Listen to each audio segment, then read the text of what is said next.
லைஃப்பில் நம்ம கூட ஒரு பாயிண்டில் யாருமே இருக்க மாட்டாங்க.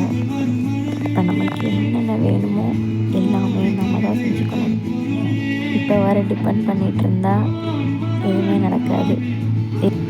நான் ஹெல்ப் பண்ணுறேன் நீ பண்ணுன்னு சொல்லுவாங்க. ஆனால் அந்த பாயிண்டில் கரெக்டாக காலை வாரி விட்டு நழுவிக்கிட்டே இருப்பாங்க. இதை நீங்கள் துரோகம்லாம் நினைக்க வேணாம். அது ஒரு லெசன் எடுத்துகிட்டு அதை எப்படி சால்வ் பண்ணணுமோ அதை அப்படி கொண்டு போங்க. லோன்லியாக இருக்கேன்னு மட்டும் ஃபீல் பண்ணிடாதீங்க. அந்த லோன்லியாக இருக்கும் போது தான் நமக்கு என்னென்ன ஹாப்பினஸ் கிடைக்குங்கிறத அப்போ நீங்கள் ரியலைஸ் பண்ணுவீங்க. இல்லை நம்ம தனியாக இருக்கோம்னு சொல்லி நினச்சி ஃபீல்லாம் பண்ணாதீங்க. அது ஒரு வரம். அப்போ தான் நமக்கு யார் நல்லவங்க யார் கெட்டவங்கிற ஃபுல் டீட்டெயில்டான நிம்மதியான வாழ்க்கை நமக்கு புரியும்.